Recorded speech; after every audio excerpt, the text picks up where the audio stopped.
for other properties or attributes that we'd like to use for interpretation.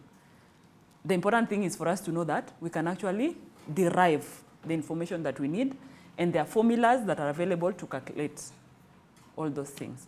If a study is reporting, say, risk ratio, for example, and we want to know the quantity of disease that we can eliminate by bringing in an intervention or therapy, we want to determine the attributable risk ratio, something like that.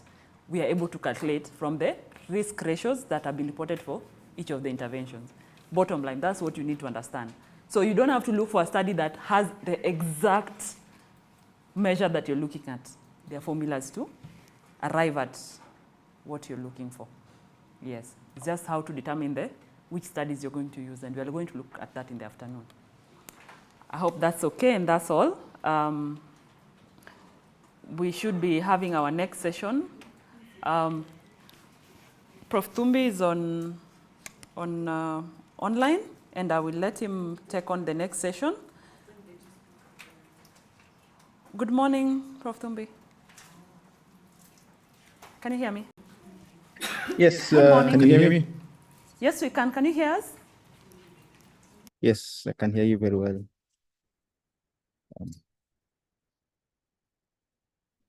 Okay.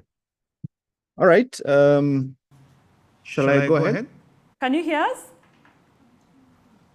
Yes, I can hear you. Kindly go ahead. Thank you.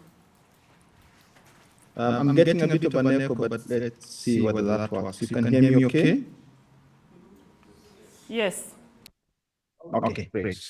All right, I'll share my slides.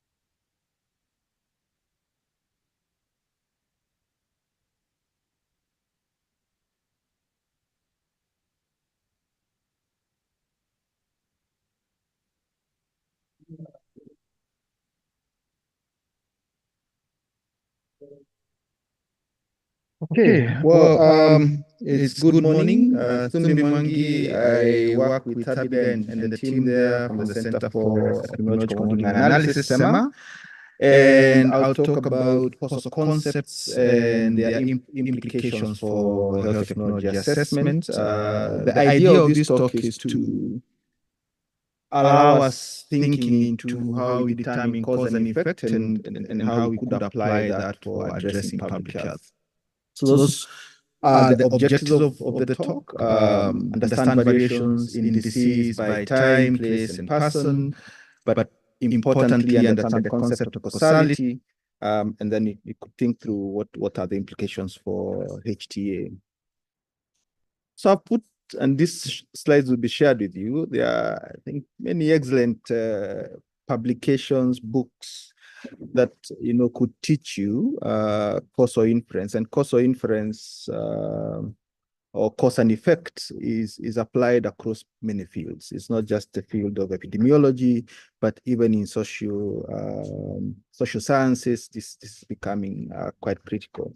And so some of these books are sort of looking at cause and effect from different sides of science. So let's start with a rethink of public health.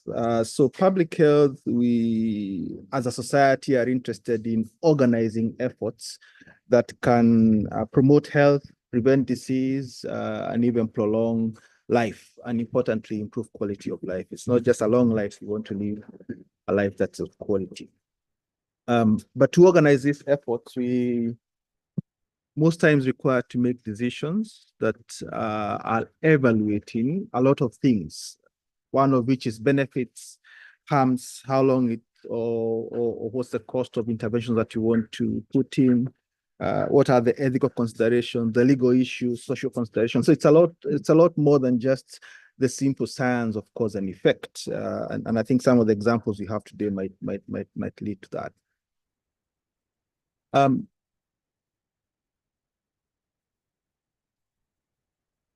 But for cause and effect, and I start by by saying cause and effect is not only a concept in epidemiology, but the ultimate science of epidemiology. What we do is to gather knowledge of what causes what we see or the patterns of this that we observe, and then break those links between the causes that we understand and the diseases, and in a sense, improve health.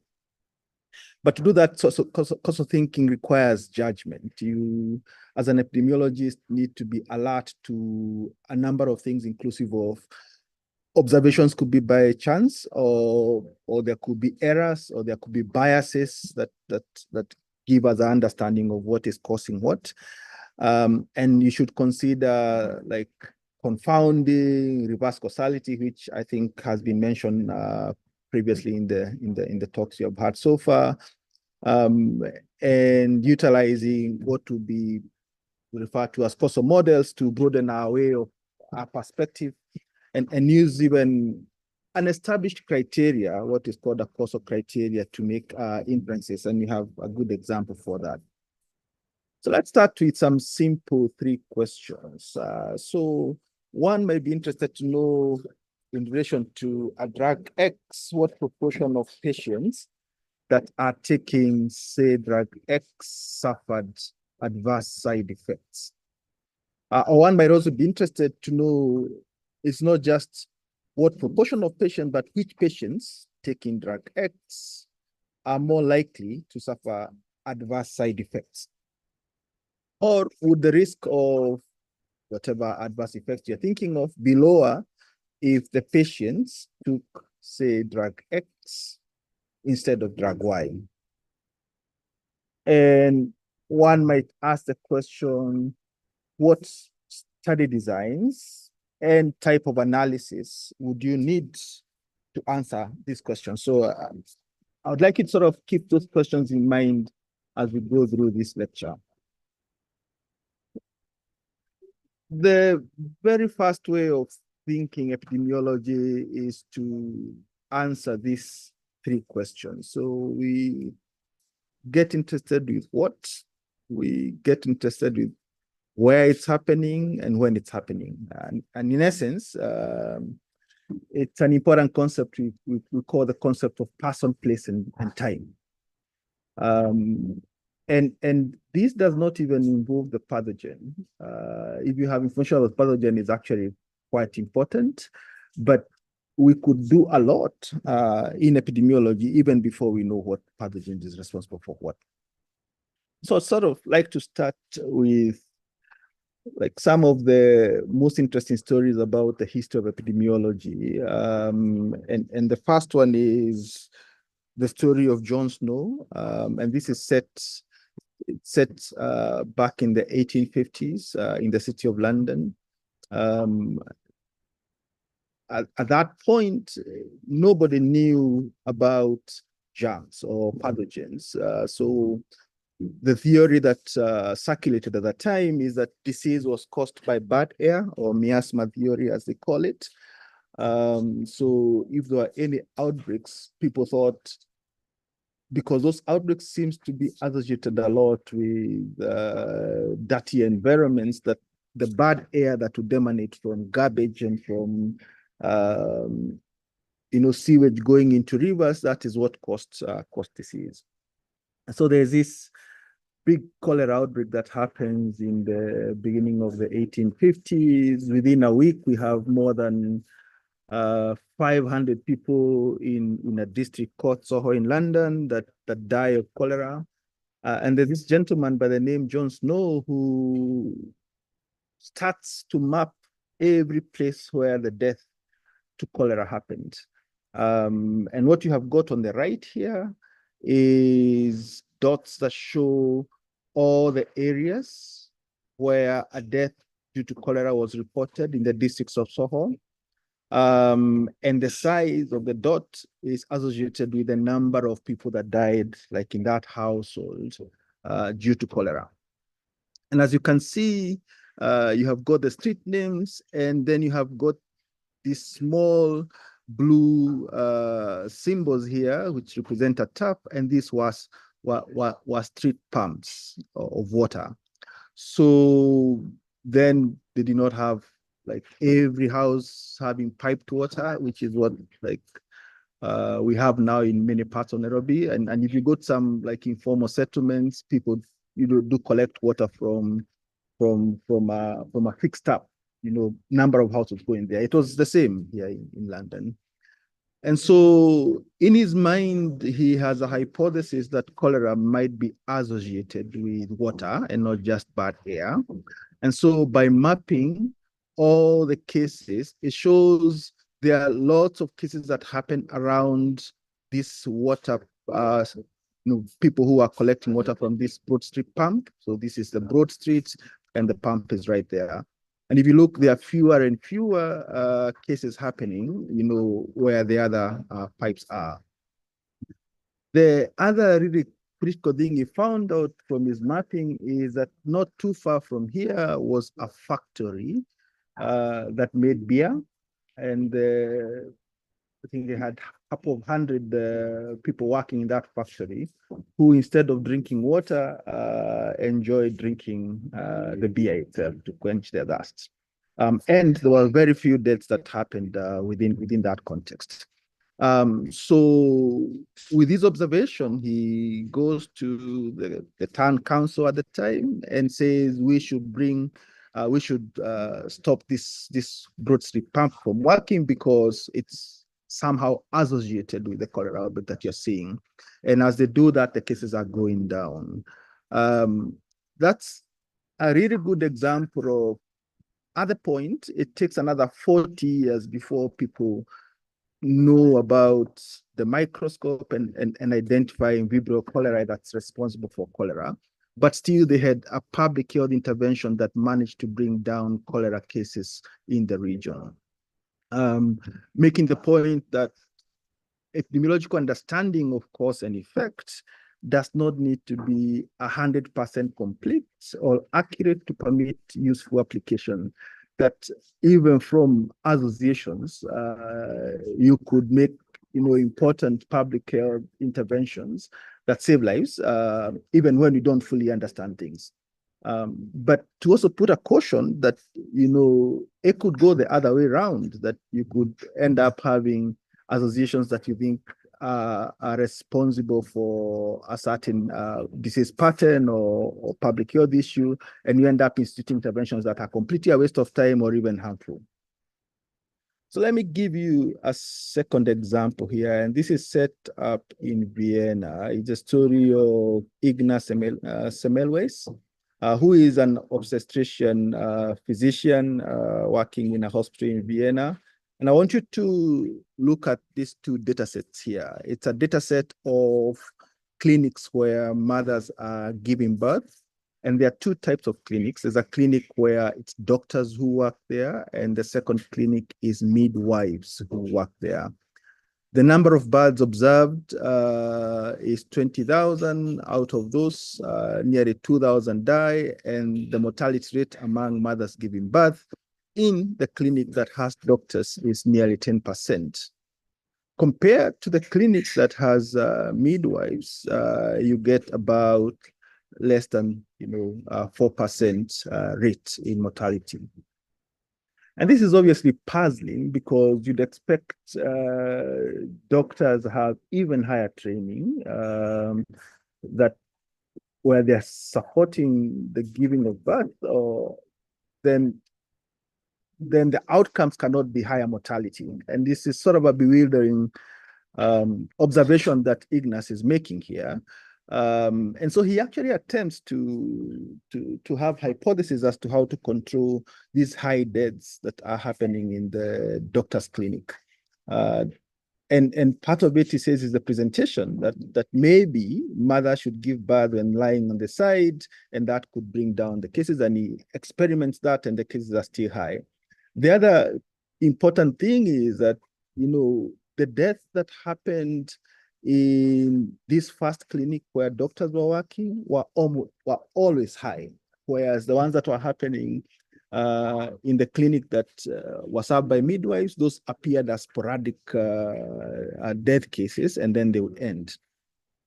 And it takes a whole 1 year again from that observation for him to lose a professor colleague of his name was Professor Kolechka, and he was on the autopsy table and doing, a post-mortem on one of the mothers, and pricks his finger with the scalpel, and he dies. And when they're doing the post-mortem on him, Ignace is obviously connecting these and thinks, well, the kind of pathology I'm observing in this colleague of mine is the same pathology that we see with the mothers that die from these clinics.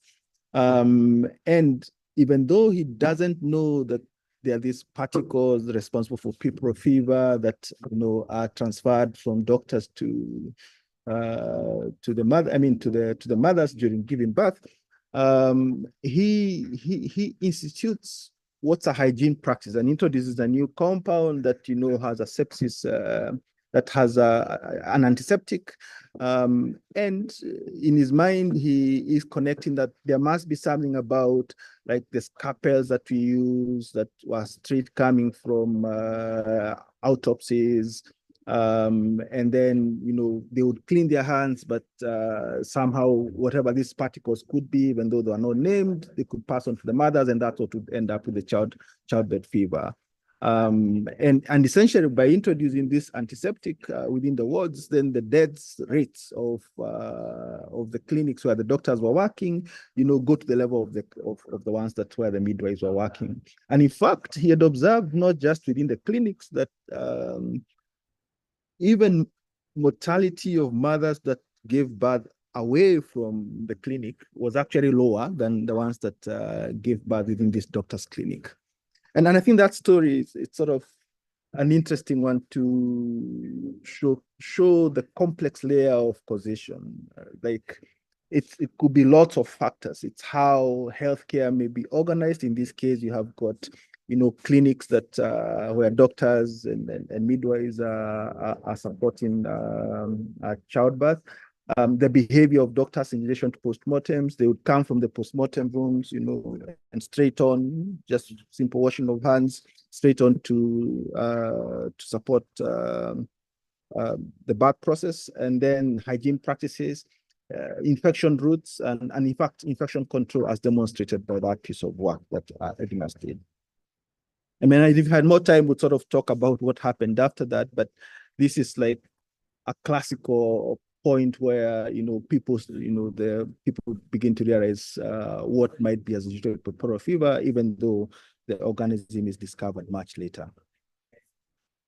So if one of the questions I raised was a comparison of drug X and drug Y, so one might ask what would be the risk of adverse effects. Would the risk of adverse effects be lower if all patients took drug X instead of drug Y? And if we want to answer that question, essentially, we want to make inferences about the distribution of patient outcomes. And in this case, we are interested in adverse effects under different interventions. So the question could be if all patients had taken drug X versus if the same patient over the same time frame under similar conditions had taken drug Y. So at the heart of these decisions, we want to know what's the relationship between exposure, in this case, the drug, and an outcome, in this case, the adverse effect. Does X result in better health outcomes compared to Y? So in very simple terms, causality, does X cause Y? This is actually quite some work done in this causal inference, and there's actually a formal framework for causal inference, and I refer to you on this tutorial that's available actually for free for causal inference, in case this is of great interest for you to follow up. And the critical thing is to start with stating this scientific question. If you take like the case of HIV, one might ask a question related to the timing of when antiretroviral therapy is initiated, and what are the outcomes in HIV positive individuals. So a question would be like, what's the impact of initiating antiretrovirals within a defined time, diagnosis, 1 month of diagnosis, or in say 5-year all-cause mortality among adults recently diagnosed with HIV in Kenya. So once you sort of establish the very clear question, and here you can see it's not just initiating ART, you sort of have to define the time for it. Like a specific question is really important. And also the outcome needs to be well defined. It's not just the outcome of the population mortality. You're interested in the outcome, from all causes of mortality for patients who have been recently tested and diagnosed with HIV. So to specify, as a next step is to specify the COSO model. And what we do, and I'm giving you these images here because there are multiple things that could be happening between what we see as an observed pattern of disease and what is responsible for it. So I've got, these 6 examples here. So the first one is pretty straightforward. You say, well, exposure to A directly affects outcome Y. Or you could have a case like in B here, where the exposure A directly affects Y, but also indirectly affects Z, that is a mediator for what you observe as Y. So sort of you are forming a hypothesis in your mind and a causal diagram that shows what's the relationship between your exposure and your outcome, whether it's a direct one or there are other pathways to be considerate of. In the example C here, you have got exposure A has actually no direct effect with outcome Y, but they have an association that can be induced by something that you measure. For instance, what you have here. So you measure in W, it has a relationship with A, and W also has a relationship with Y, and that could be one potential causal model. Or you could be dealing like in this case here where that factor is not measured. So it's an unmeasured common cause indicated as U. Or you could have the example like here in E, where the exposure A has no effect on outcome Y, but its association is induced by only examining data among those that are here at C. Or even much more, which is most times the real case, is you have lots of pathways that are connecting A to Y through everything that I've mentioned before. So to sort of go through this in a systematic way, let's take the example of smoking and lung cancer. I think now we have the wisdom of public health that smoking is bad, particularly because it results to greater risk of lung cancer, and we can institute policies, across nations and across regions that ban smoking, say in public spaces, like what I think Kenya has done in a perfect way, or have other policies that sort of make cigarettes much more expensive, with the idea that by increasing their costs, then you have less and less people making that choice to buy them because of obviously competition in terms of the amount of resources they have got and the things that they need to meet with those resources. So there was a really big argument against smoking and cancer hypothesis. And this is now not too long ago. We're talking about 70 years ago, in the 50s. And there were many existing, like reasonable arguments that people are making. So, for instance, the possible existence of unmeasured factors that cause both the craving of nicotine and lung cancer. That if you see lung cancer among smokers, it's not so much that smoking causes lung cancer, but people who are likely to get lung cancer also have a craving for nicotine. So, and obviously, the problem with like those observations is that there'll be many people that smoke all their lives and never get lung cancer. I actually forgot to put a picture here of my grandmother, who is 96 years old, who loves Coca-Cola, and you'd say maybe Coca-Cola is not great for as a fizzy drink, but there is an example of a very old lady who still drinks Coca-Cola quite often. Or others, get lung cancer without ever lighting a cigarette. Because it's not just smoking that might be responsible for lung cancer. So the way you would sort of deal with this case in an easy way would be to do a randomized controlled trial that could provide the most convincing evidence. But it's not something you don't want to expose people to cigarettes in the name of finding out whether they get cancer. It's unethical.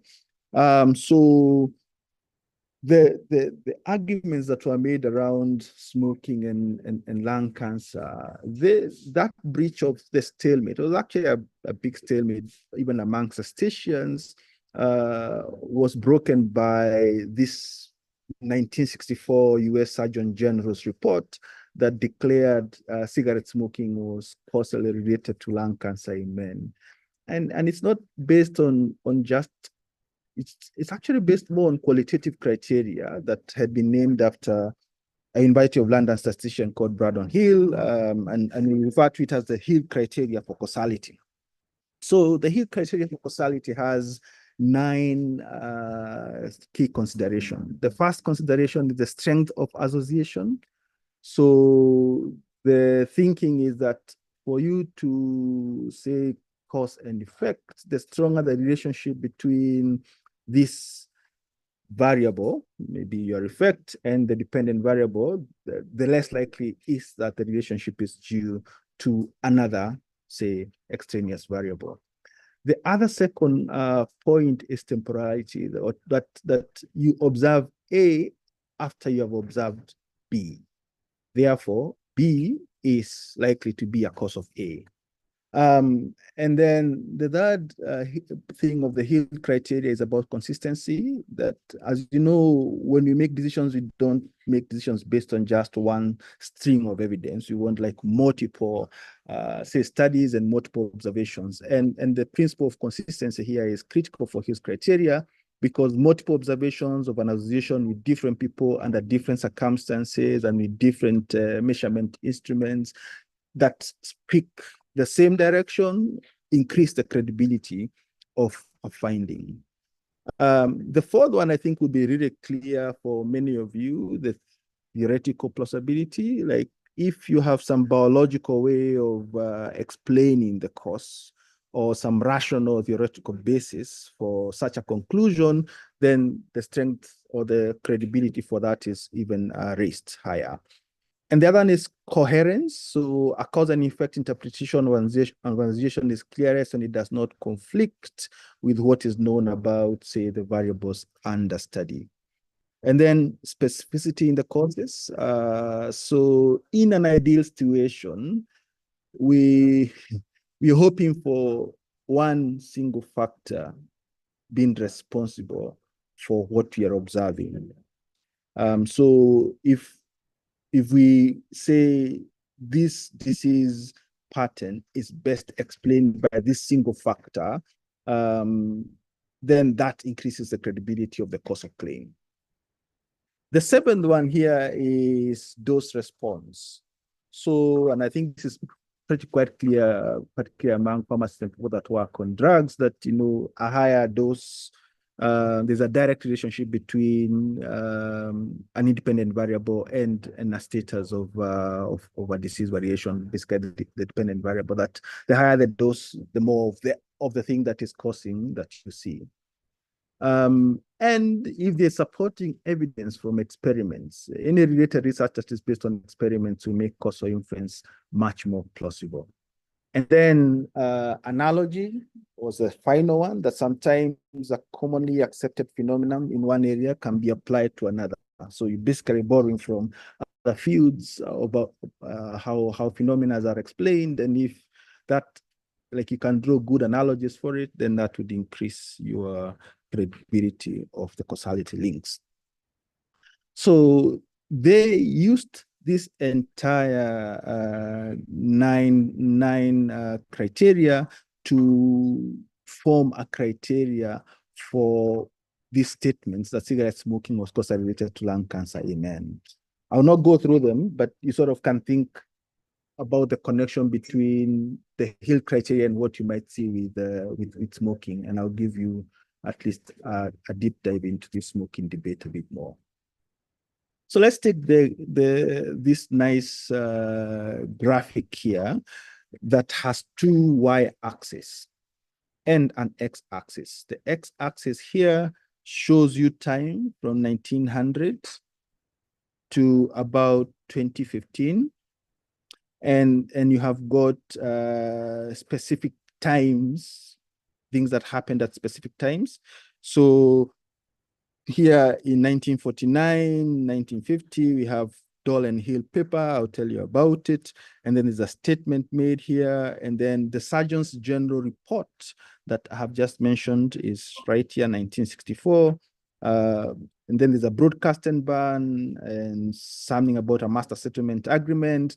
That's what you have got on the x-axis. Now, on the y-axis, you have got two axes. The one on your left is per capita number of cigarettes smoked per year. So that's given from 1,000 going to 5,000.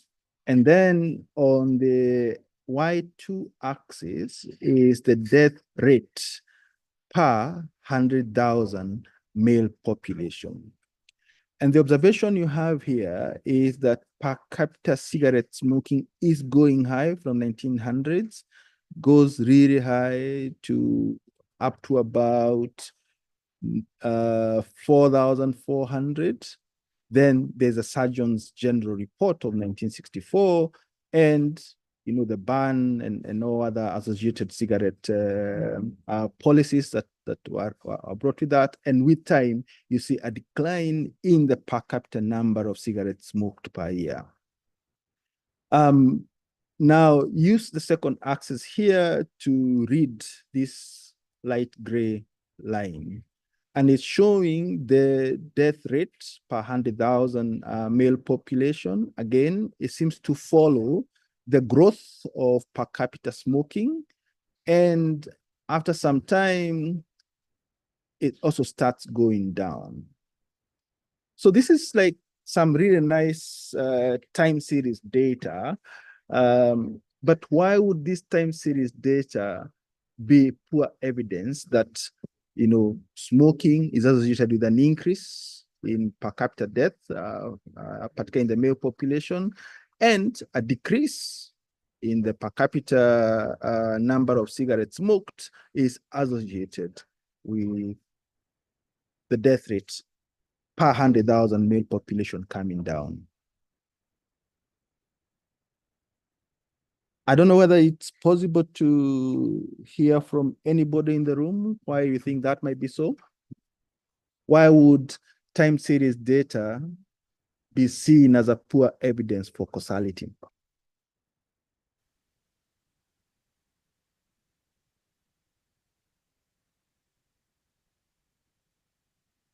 Anybody?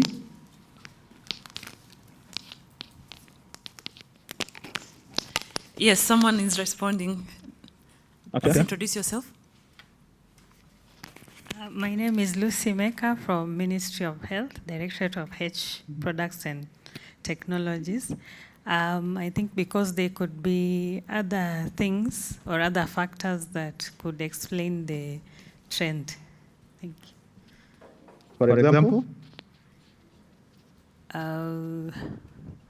Maybe diagnosis or availability of health facilities, such things, I think, yeah.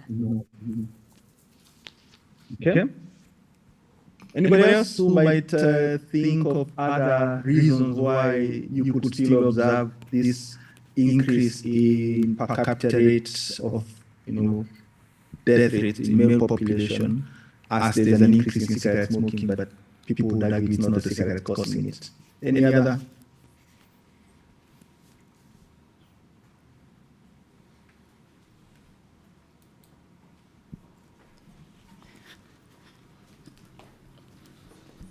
Okay, my name is Kevin, giving a trial.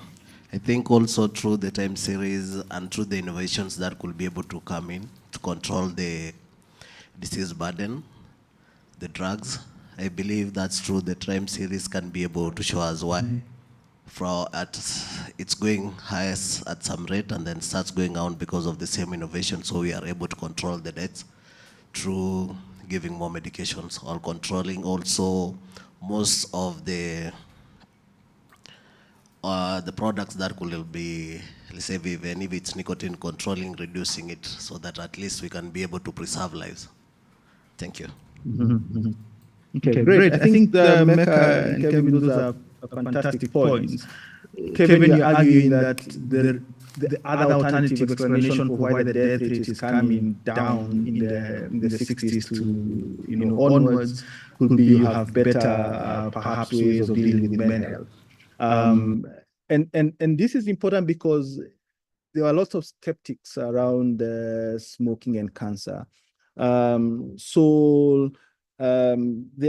could be other reasons. For instance, this time is when, like Ford and others are now creating vehicles, and you have much more smoking vehicles moving on the roads. You're tarmacking roads. So one would argue the sources of pollution that are being observed at this time are not only because of cigarettes, or they're not even due to cigarettes. It could be because of these other industrialization things like manufacture of vehicles and movement from using horses and bicycles to use of motor vehicles.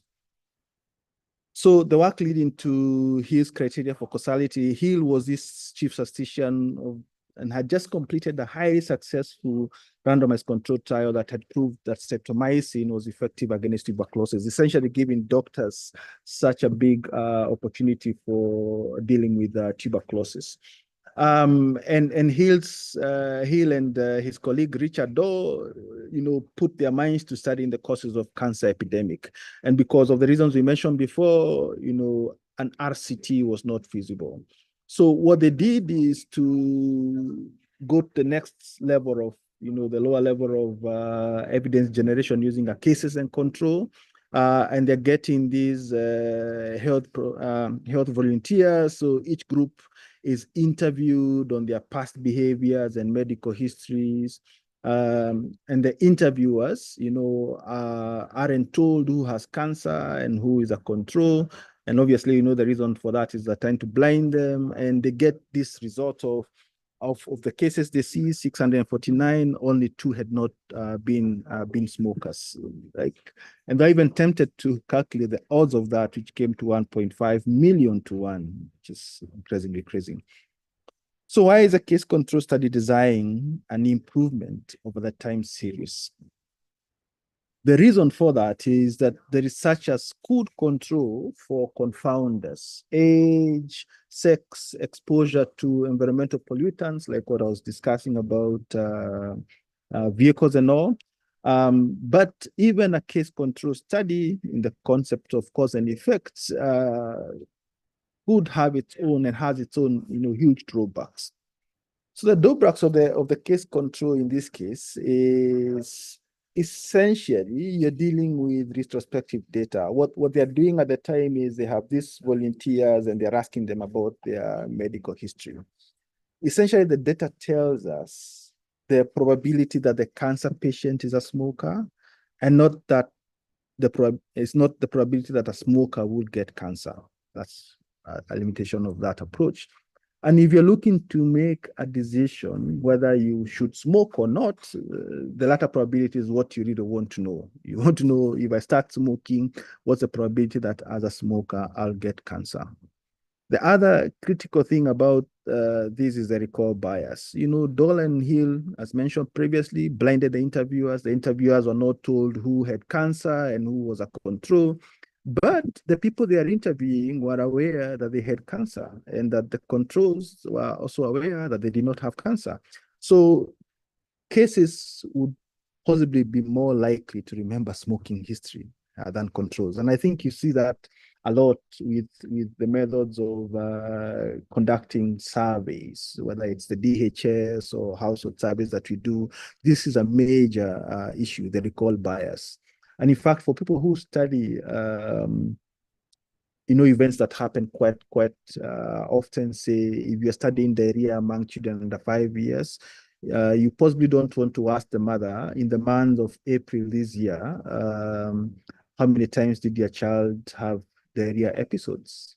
You possibly, want to look at 1 week, in the last 1 week, or at best the last 2 weeks. And there have been some nice studies that also show when do information really decay. And most studies, like some work that's been happening in Western Kenya for a long time.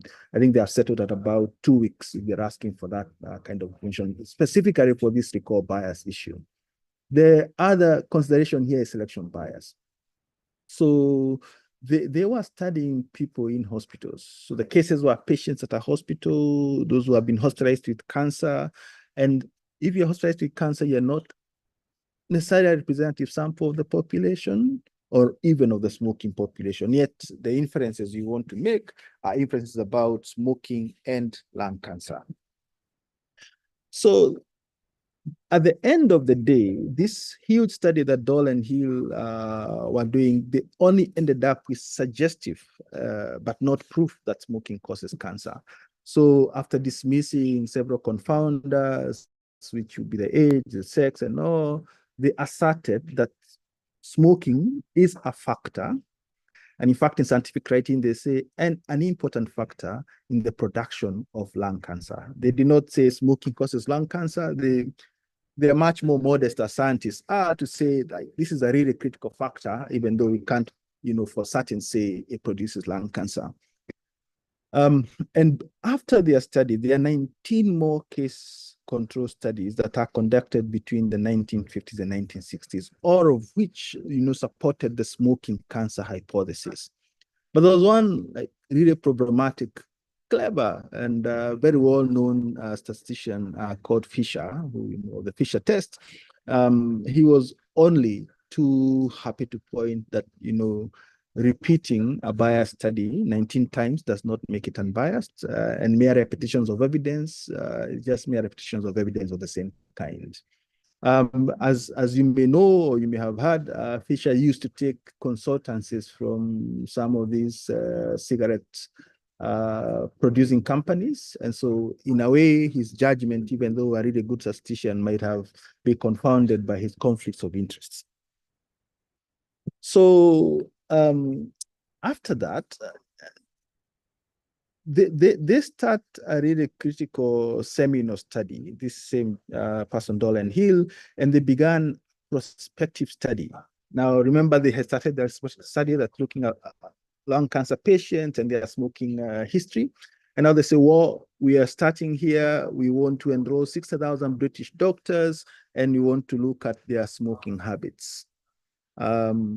You remember too well that, previously we were advertising cigarettes in very good light, like if,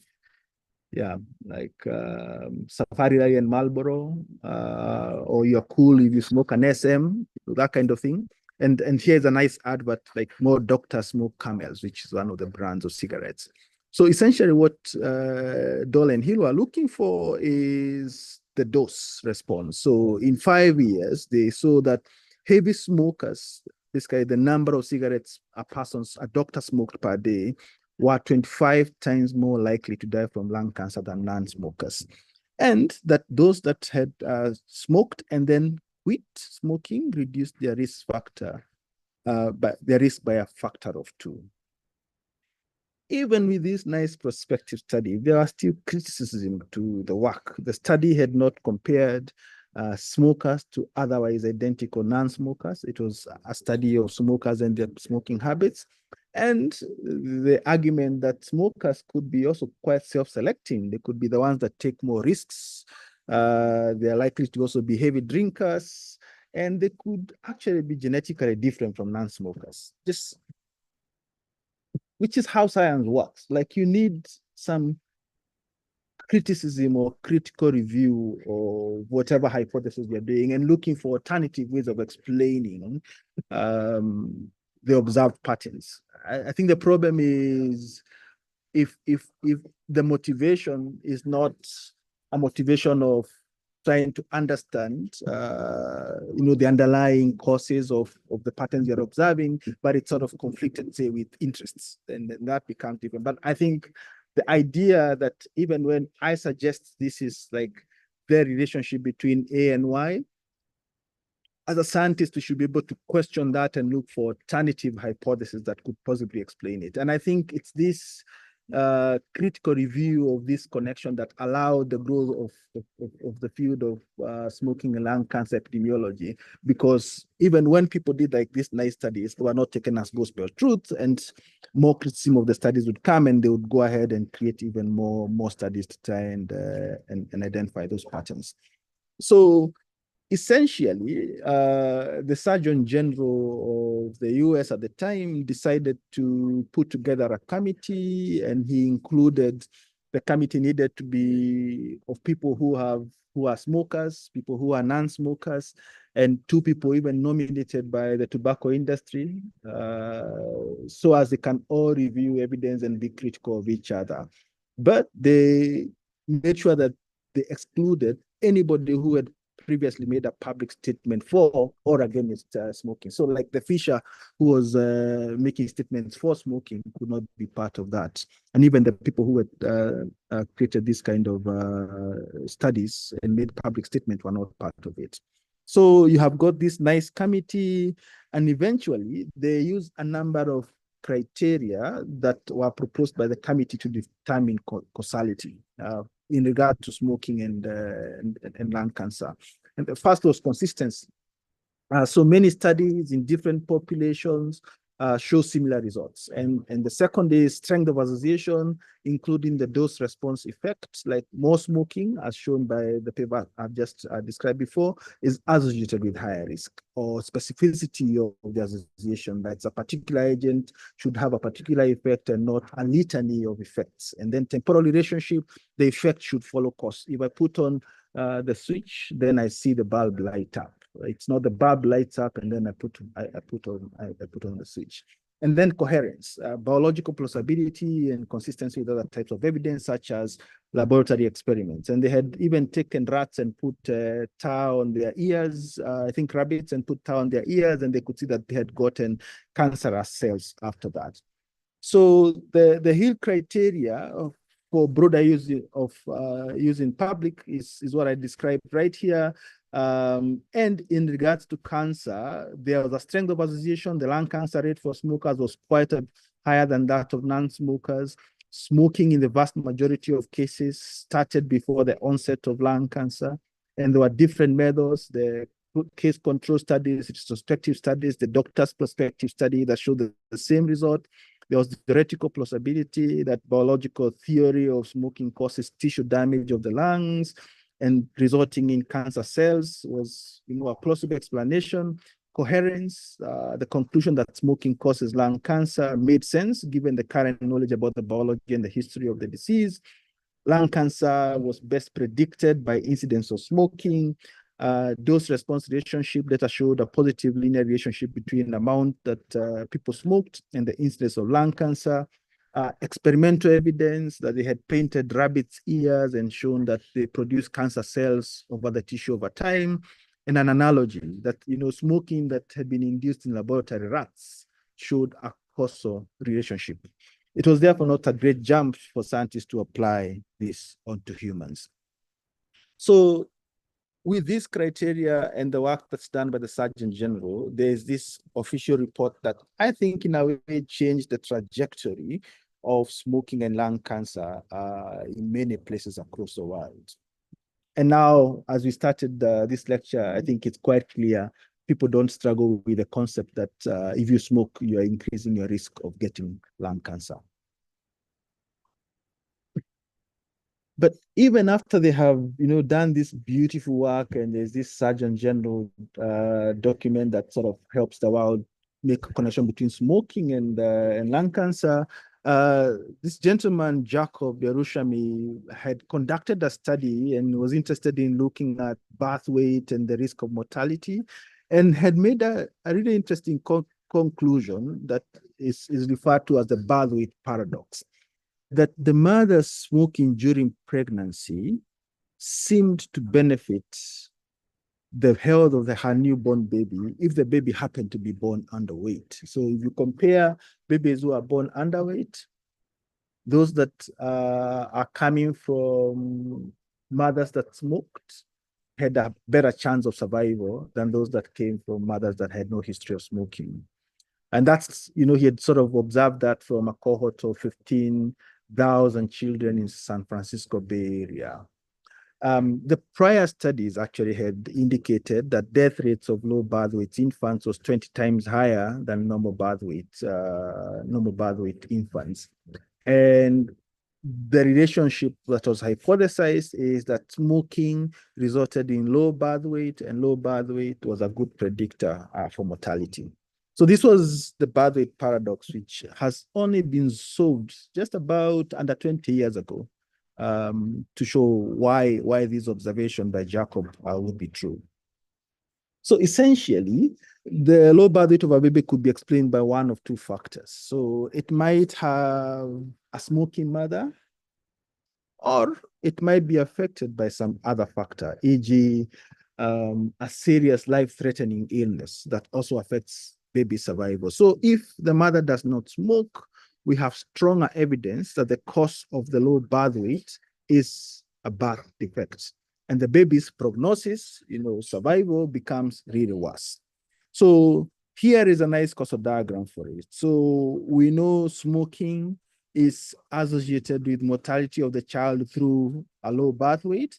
But also, if you have birth defects that could be genetic, you end up with a low birth weight, and your risk is even higher for mortality. Basically, this arrow here and the arrow above, this one has a higher effect than this, and you end up saying, well, birth weight for smoking mothers is protective against mortality, whereas it's actually the second bit that's happening, that there are more serious life-threatening illness that is explaining mortality of children who are born with low birth weight if their mothers were not smokers.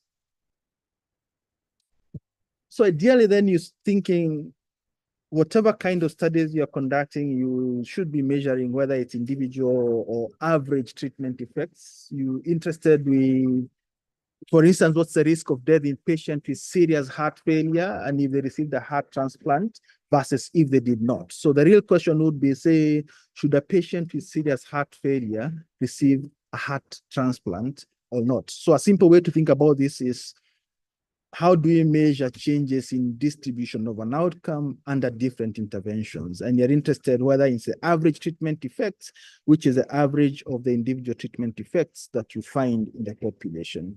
So I sort of now just introduce this treatment effects very briefly as a thing that one would want to study a bit more.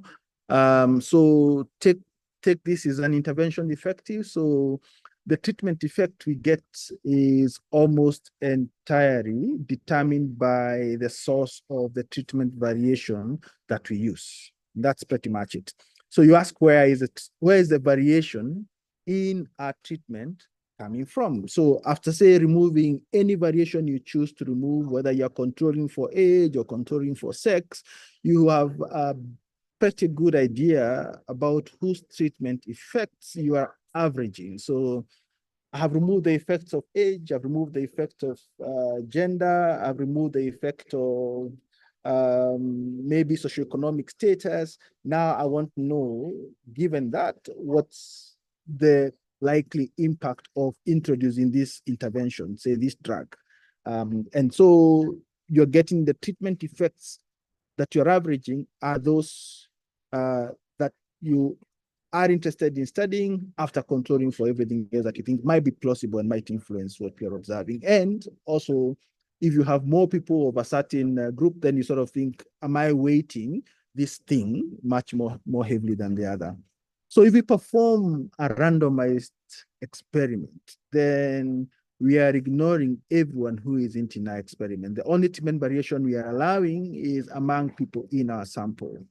Any variation outside our sample is completely ignored. So what happens if our RCT sample isn't representative of the broader population?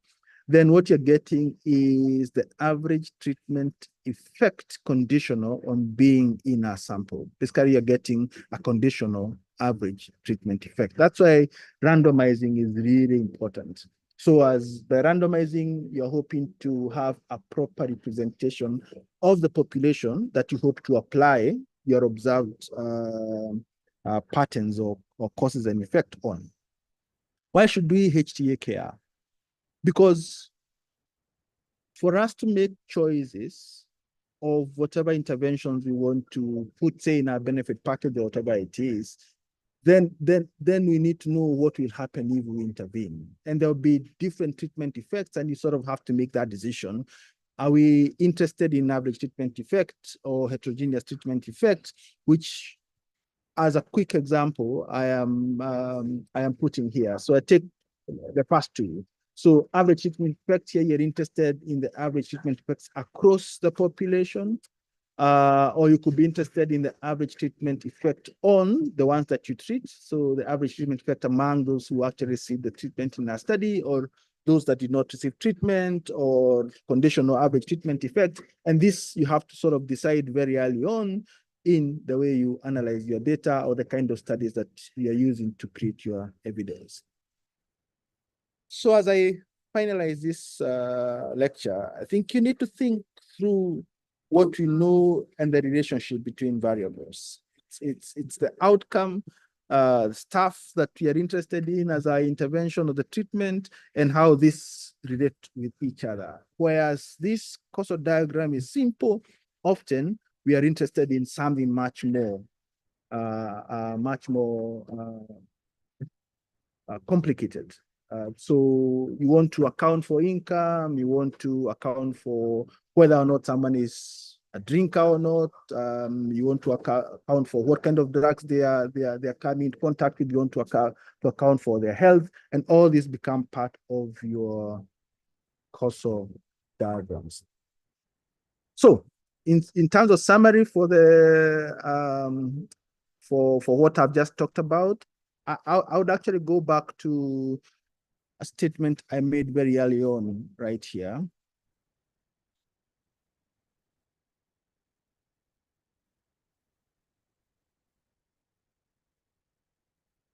Right here. Ultimately, when we engage in the science of epidemiology, we want to improve lives, and we want to do that by getting knowledge of the cause and effects, identifying what are the causes for the diseases that you observe or for the public health challenges that you observe. And to do that, I hope through these examples of the lecture that you know there should be a demand of a judgment from you, that you should be alert to the play of, could this be a chance occurrence? Could there be error in the way I measure it? Could there be biases? You should consider confounding, reverse causality. You could consider, I should replace could and we should, the power of causal models to be able to graph what are those potential pathways that you're using to broaden your causal perspectives. And importantly, at least we have, even though there are lots of arguments that the Hill criteria is not sufficient, it's a really good starting point on the causal criteria to make inference. And I think my time is up now, Tabitha, so happy to take a question or two, but yeah, many thanks. Thank you so much. Any questions for Prof. Thumbi? I think that was very clear and adds on to the discussions we've been having from morning. Any questions before we take on the next session?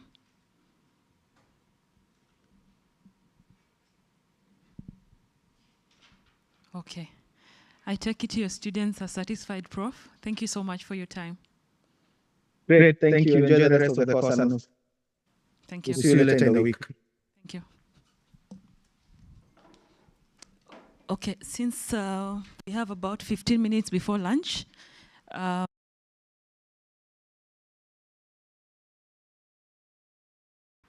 the lunch point, and then we can break for lunch and she can finish when you come back.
Good afternoon. Before we stand, I'd like you to, before we start, I'd like you to stand, stretch, then we start.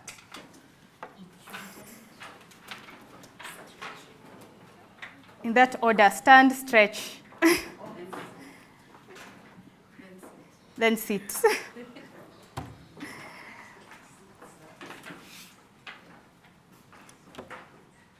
Good afternoon, my name is Mutono Nyamai. I am a data scientist at SEMA and also an infectious disease modeler. I'll take you through the introduction to systematic reviews and meta-analysis, and please feel free to stop me at any point to ask any questions. The main objectives for this session will be one, to differentiate the types of evidence synthesis which are used in decision making, and to also understand the purpose of systematic reviews, and then also understand the steps in conducting systematic reviews and meta-analysis. And through it, we're going to look at the difference between the systematic reviews and meta-analysis. When I was trying to develop the content for this course, I first went to ChatGPT and asked, why is evidence important? And I told ChatGPT to make for me a word cloud to tell me why evidence is important. And you can see the words that it populated, and some of them are around improving decision making, providing evidence, and showing gaps in research, and also for policy decisions. So far, what you've seen in the last day and a half is that evidence is important for decision making. And evidence is needed to inform policy decisions, and this usually takes an iterative process where you have to, policymakers need the evidence to be able to plan, and then develop, and then implement health policies.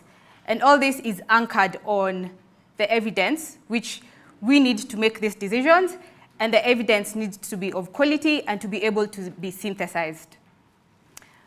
There are very many different ways where we get evidence, and Jeanette had covered this in the morning, some of the different study designs, and you can see that the lowest form of evidence is the expert opinion and case reports, and as we go up the pyramids, we see there's more and more strength of evidence.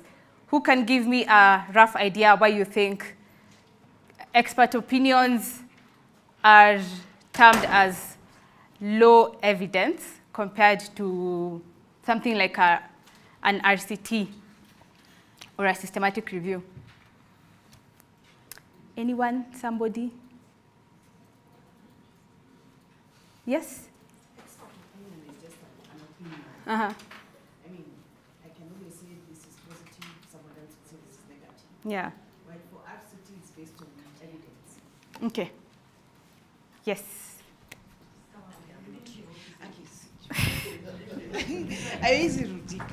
Anyway, expert opinion is just based on opinions. Mm-hmm. Someone can say positive, someone can say negative. Mm-hmm. I mean, it's not evidence. Mm-hmm. And then for RCT, random controlled trials, that's what it means. Mm-hmm. This is based on evidence that you collect and work that you actually do. Mm-hmm. Yeah. Yes, thanks for that. That's actually very correct. As you said, expert opinion has a lot of bias, but the higher you go, the more we reduce the risk of bias. And the highest being systematic review, where we are collating information from different studies and putting it all together to synthesize it. So we're reducing the risk of bias that can be developed from the different studies. Now coming to the evidence synthesis, which I've just mentioned, is where we bring together 2 or more research studies where the main objective is to summarize the evidence relating to a particular question. There are different ways in how we can do evidence synthesis, and I'll talk about them shortly. But the important thing about evidence synthesis is to be able to summarize a large volume of information, which is used to make decisions and also influence policy. And the second thing is to be able to establish whether the scientific findings are consistent and can be generalized across populations and settings. Because you might do one study where we take the example of COVID, where we saw in Italy the older people were at higher risk, and we then assumed that that's the same across the different countries. But then when you come to look at the African continent, we saw that we did not have so much deaths, and that's because we had a younger population. And so bringing together all that information from different countries helps you to look at whether the findings are consistent and if they can be generalized across the populations, or you need subgroups in the evidence you're generating or synthesizing. Then you also need to identify the risk of bias in primary studies, because that always comes out when you're trying to conduct studies and based on the sample size that you work with. There are several types of evidence synthesis, and one of the common ones that people know about is the traditional literature reviews. When you've done your MSc or undergraduate studies, I was about to say BSc, then I realized I'm dealing with doctors. So your undergraduate studies, there's always that topic of literature review where you're told to look at what has been studied before and try and show what gaps your work is trying to focus on. And then there are scoping reviews, rapid reviews, all the way to umbrella reviews.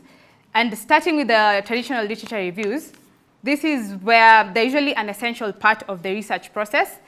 And the main thing is that they help to establish a theoretical framework and focus on content of your research. And they also try to bring out the gaps in your work as you try and identify the patterns. They are good. However, the problem is that you do a lot of cherry picking. So you decide on which studies you want to look at, and it's very difficult for someone else to reproduce that and find this and come up with the same findings that you had. And then they summarize the research evidence in a non-systematic way. There's no systematic process of doing it. It's just you reading it and then coming up with the areas that you feel are important for your work and then putting that in part of your study. And then because of that, there's a lot of selection bias in which studies you select. You do not select studies that are against your work, but you select studies that support your work. So in that process, you bring in a lot of bias, and they only give one perspective about a topic because you're trying to support your work. You don't show the other side where they're not supporting your work. And then now we move to systematic reviews, which, as the word says, it's a systematic way which is structured and comprehensive, and it brings together and synthesizes all available evidence, regardless of whether it supports your work or not. And they are usually transparent because there's a methodology that you use for that. And then there's an explicit criteria for how you selected your studies. And because of this, someone else can reproduce this work and find almost similar results that you had. They also involve a rigorous and systematic approach where you're able to look at the quality of studies that you've selected, and you're able to also have an unbiased overview of the existing evidence. And the systematic review is constituted as the highest level of scientific evidence.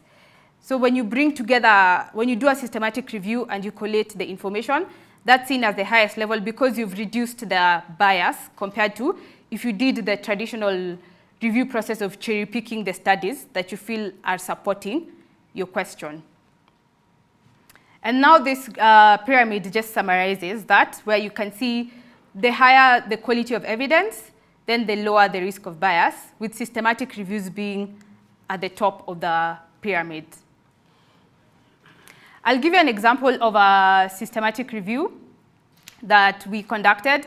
And the aim was to try and understand the elimination of transmission of onchocerciasis with long-term ivermectin mass drug administration, and looking at both with or without vector control in sub-Saharan Africa.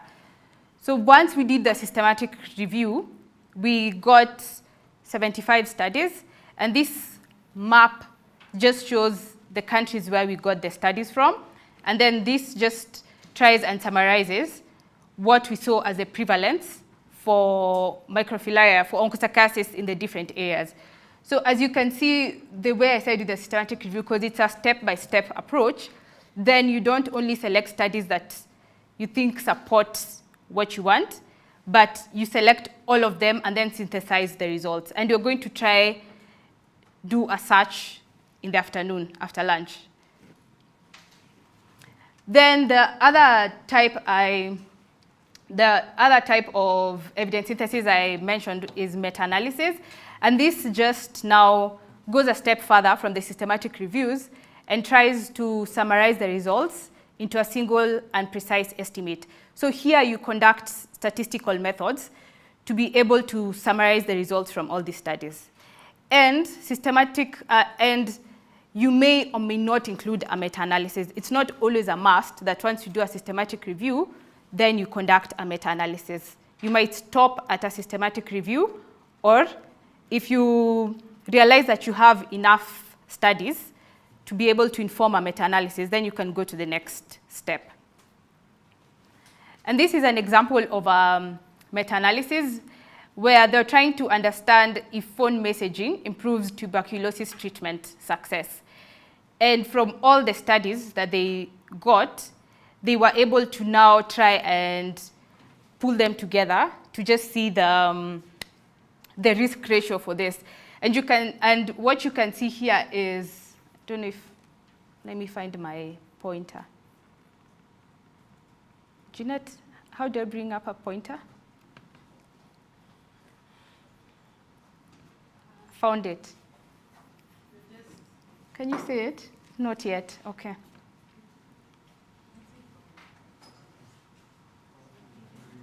Anyway. Is it the visible? It's this one. There's a point. Ah, okay, okay. Great, yeah. Thanks. You can see that this is the risk ratio for each of the individual studies. And the first one, you can see it was from 0.93 to 1.19. And for a meta-analysis, then now you pull all the studies together to try and get pooled risk ratio. And you can see from below here, we have now the pooled risk ratio of 1.02 to 1.06. So that's just the extra step of a meta-analysis. A systematic review, you synthesize the data, but then now for a meta-analysis, you go to the next step of conducting statistical methods to bring together a pooled estimate of the studies that you've collected. Then the next type is scoping reviews.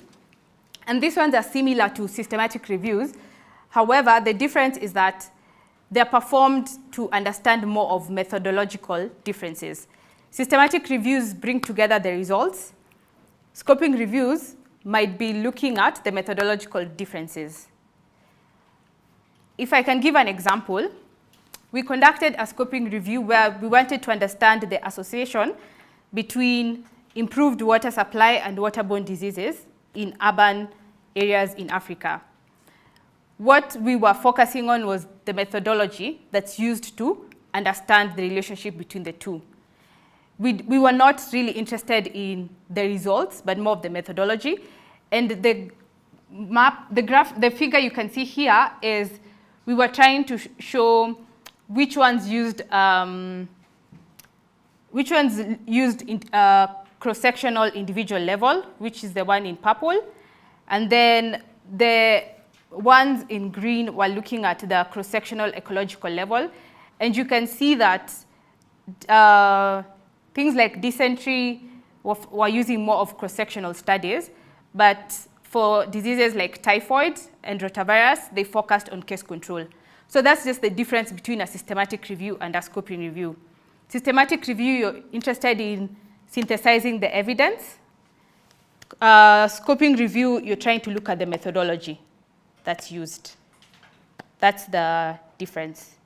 I hope I realized men are colorblind. So I hope you can see the difference in the colors. There are no colors.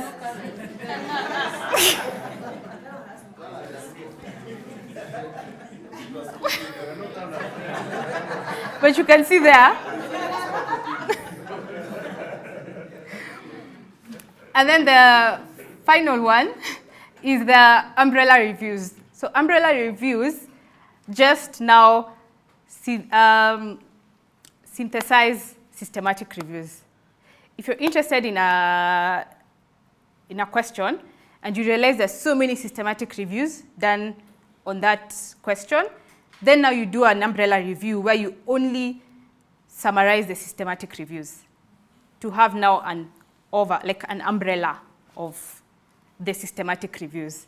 So for umbrella reviews, you do not include other types of studies like case control, but you only focus on the systematic reviews. The purpose of systematic synthesis yes? For the meta-analysis, yes. just go back to that slide. Is there a tool that you can actually use, or it has to be manual? Statistical methods being aggregated? No, you can use the different statistical tools. Or the different tools? Yes, yeah. I don't know if we'll cover that, but we usually have a course, an in-depth course on systematic reviews.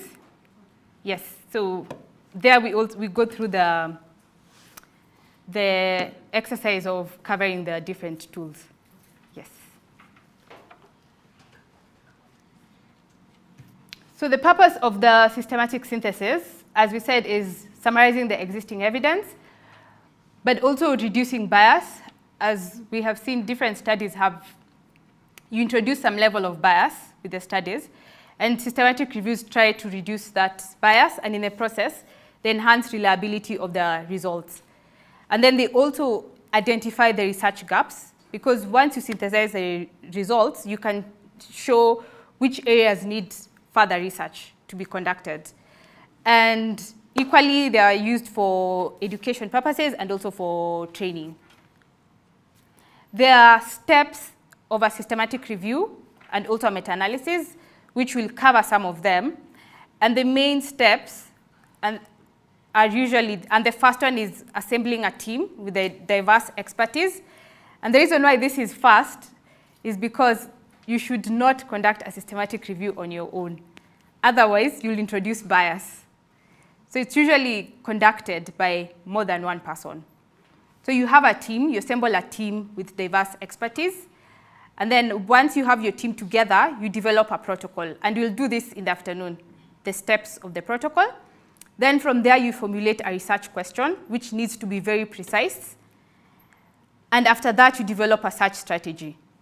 And this search strategy is what is going to be used to identify the studies in the databases. Then from there, you look at you select your studies, then you extract data, and then you appraise the quality of studies, and then summarize the results. And if you want to go the next step, then you do a meta-analysis. I will stop there because you all look like you need lunch. Then we'll continue from there after lunch. Any question before I release you for lunch? Yes. Thank you for that technical presentation. I'm here seated as someone who develops policies, strategic planning. Information is required ASAP by parliamentarians. A decision needs to be made, TWG, etc., amongst others. There's this pillar called leadership and governance. And then there is also political will. And then there's also an executive order, what the state wants. And then there's also mandate, Ministry of Health, Schedule 4. And all this has to be done in line with evidence. How do we deliver all these types to a politician in Parliamentary Health Committee? They want actions. How do we deliver to a governor, trying to inform the governor that construction and capacity building are two different things? Construction and employing healthcare workers are two different things. Training for Mpox vaccine before we roll out the vaccine is important. You see, they want physical results. They want actions. They don't want a lot of science out there. So as a policy, you realize that the policies will tend towards what the political will wants, what the executive order wants, what the government of the day wants. So the question is, how do we synthesize all this so that the political buy-in takes effect? Thank you. I hope I got your question from where I'm standing, because you asked when seated. So from where I'm standing, you're asking about how you collect all this data to be able to inform evidence to policymakers and help them make an informed decision. Is that it?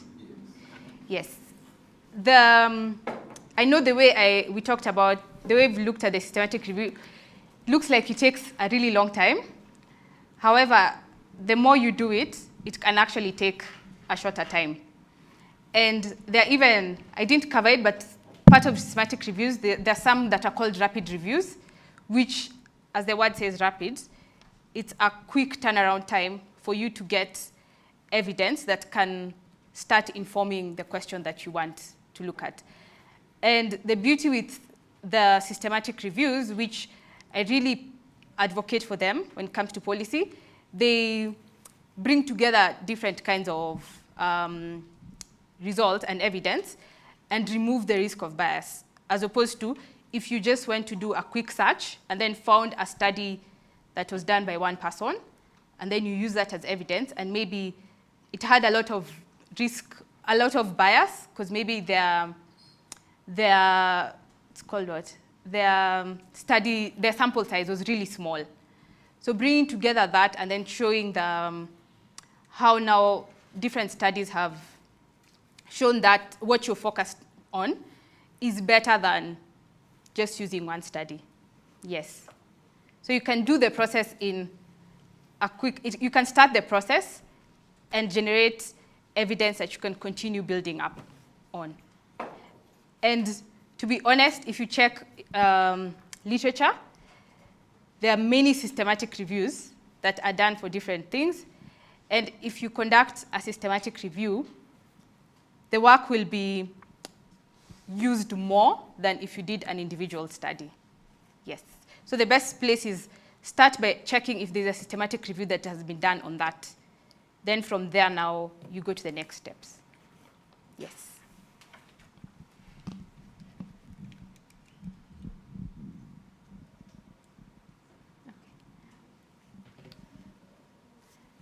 There's no other question. We will go for lunch. Hopefully be back by 2, and then we continue.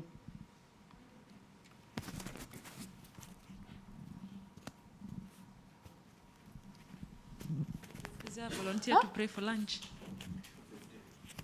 2:15. We have a lot. Mambo ni mingi na masaa ni machache.